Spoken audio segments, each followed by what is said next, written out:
Hi everyone. ఈరోజు మేమైతే కాంచీపురం టెంపుల్కి దర్శనం కోసం వెళ్తున్నామండి. మా డే మొత్తం కూడా ఎలా స్టార్ట్ అయింది అండ్ అక్కడ ఏమేమి చూసాము, అక్కడ ఎలాంటి జాగ్రత్త తీసుకోవాలి అండ్ టెంపుల్స్ గురించి కూడా కంప్లీట్ డీటెయిల్స్ ఎక్స్ప్లెయిన్ చేస్తానండి.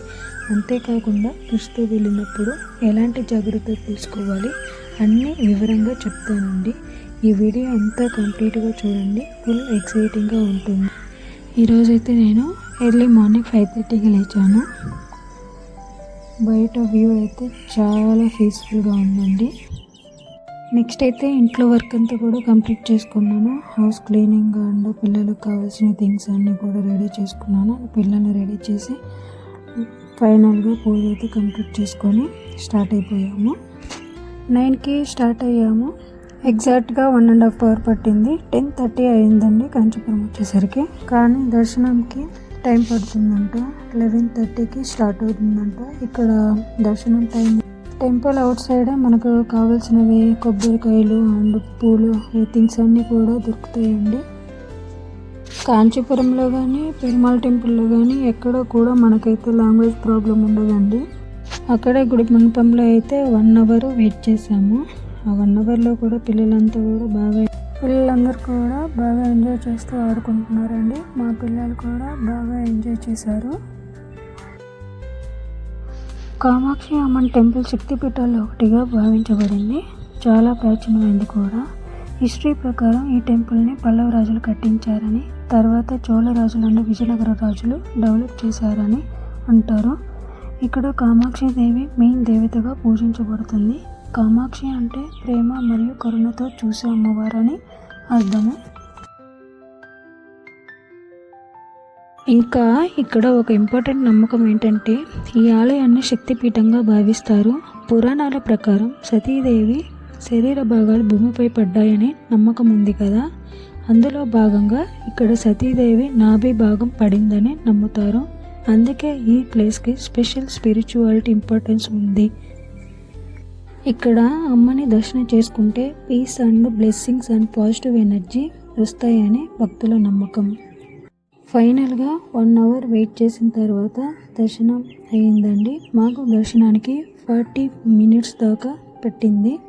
నెక్స్ట్ అక్కడే ప్రసాదం తినేసి అక్కడే కొన్ని ఫొటోస్ కూడా తీసుకొని నెక్స్ట్ శ్రీ వరదరాజ పెరుమాళ్ టెంపుల్కి అయితే స్టార్ట్ అయ్యాము.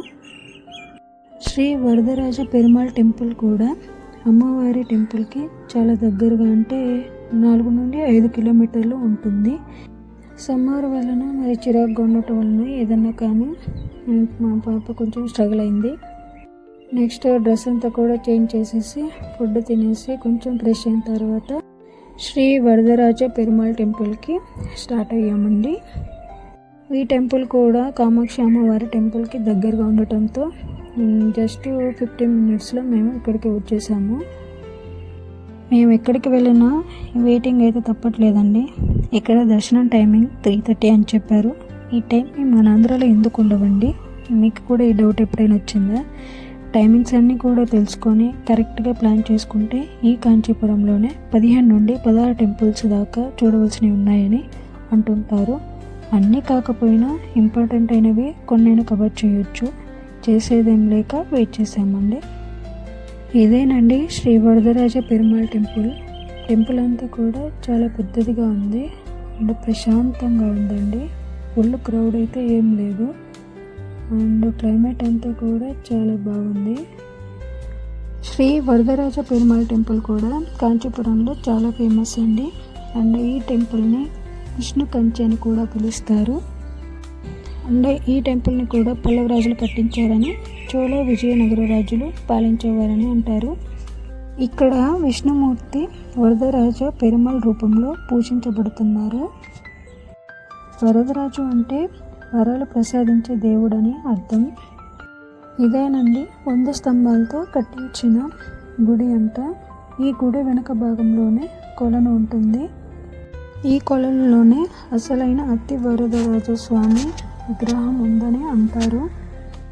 శ్రీ అత్తి వరదరాజ స్వామి విగ్రహము కొలంలో ఎందుకు ఉంది అండ్ దాని హిస్టరీ అయితే తెలుసుకుందాము. బ్రహ్మ అనుజ్ఞతోటి దేవశిల్పి అయిన విశ్వకర్మ ఒక అత్తి చెట్టు కాండంతో వరదరాజస్వామిని నిర్మించారని అంటారు. మనుషులు చేసిన విగ్రహం కాదండి, మనకి జనరల్గా దర్శనమిస్తున్న దేవుడు మనుషులు ప్రిపేర్ చేసిన శిల్ప విగ్రహము.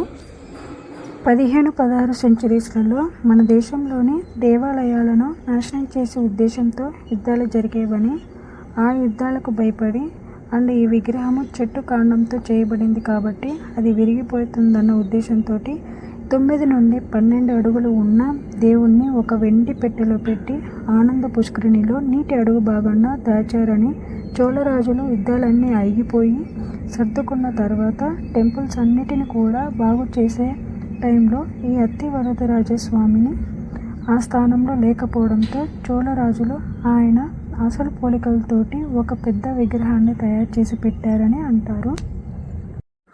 చాలా సంవత్సరాల తర్వాత దాదాపు 70s సెంచరీస్లో ఆ కొలను కరువుతో ఒకసారి ఎండిపోయిందని, అసలు దేవుడు అక్కడ ఉన్నాడని విషయం తెలిసిందని, రక్షణ కోసం కొలంలో దాచి ఉంచారని.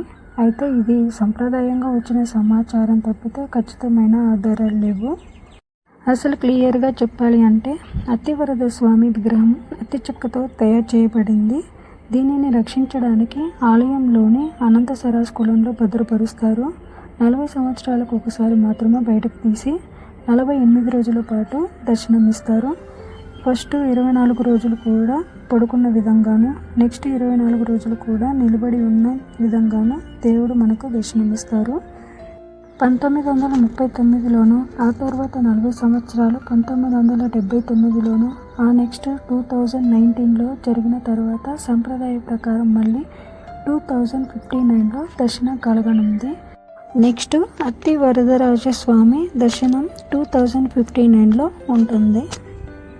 నెక్స్ట్ ఇప్పుడు టైం 3:30 అయింది. దర్శనం టైం కూడా అయింది. ఫుల్ క్రౌడ్ ఉన్నారండి. ఈ ఎండలో వీళ్ళందరూ ఎక్కడెక్కడ ఉన్నారో అని కూడా తెలియలేదు. దర్శనానికి వెళ్ళేటప్పుడు లోపల టెంపుల్ కూడా చాలా పెద్దదిగా ఉంది. మాకైతే దర్శనం చాలా త్వరగానే అయింది. అక్కడ వెయిట్ చేసినంత టైం కూడా పట్టలేదు. దర్శనం చేసుకుని వచ్చే దారిలోనే బంగారు వెండి బల్లల విగ్రహాలు ఉంటాయండి. ఆ బంగారు వెండి బల్లల విగ్రహాన్ని తాకితే మనకున్న బలి దోషాలన్నీ కూడా పోతాయని ఒక నమ్మకం ఉంది. అంతే అండి, కంప్లీట్గా దర్శనం అంతా కూడా అయిపోయింది. బయటకు వచ్చేసాము అండ్ అక్కడ కూడా కొన్ని ఫొటోస్ తీసుకున్నాము. నెక్స్ట్ అయితే షాపింగ్ లాంటివి ఏం చేయలేదండి, ఎందుకంటే ఆల్రెడీ మా తమ్ముడు పెళ్ళికని ఇక్కడ 3 నెలల క్రితమే షాపింగ్ చేశాము అండ్ టైం కూడా ఎక్కువ లేదు. కాంచీపురంలో షాపింగ్కి వెళ్ళే వాళ్ళు కంప్లీట్గా డీటెయిల్స్ లేదంటే ఎవరైనా తెలిసిన వాళ్ళు ఉంటేనే తెలుసుకొని వెళ్ళండి. కొత్త వాళ్ళు అయితే మీడియేటర్స్ వీళ్ళందరూ కూడా మోసాలు చేసే ఛాన్స్ ఉంది. లాస్ట్ టైం మాకు కూడా అలాగే జరిగింది. ఎలాగో మాకు తెలిసిన వాళ్ళు ఉండటం వల్ల ప్రకాష్ షాప్లో షాపింగ్ చేసాము. అండ్ బాబుషా అనే షాప్ కూడా ఉంది, అందులో కూడా చాలా బాగుంటాయంట. నేనైతే అక్కడికి వెళ్ళలేదు. అంతేనండి, ఫైనల్గా ఇంటికి వెళ్ళాలని స్టార్ట్ అయ్యాము. మేము 4కి స్టార్ట్ అయ్యాము. ఇంటికి వచ్చేసరికి ఎగ్జాక్ట్గా 6 అయ్యింది. ఈ వీడియో మీకు ఎంతో కొంత యూజ్ అయ్యి ఉంటుందని అనుకుంటున్నాను. అంతేనండి, ఓకే, బాయ్.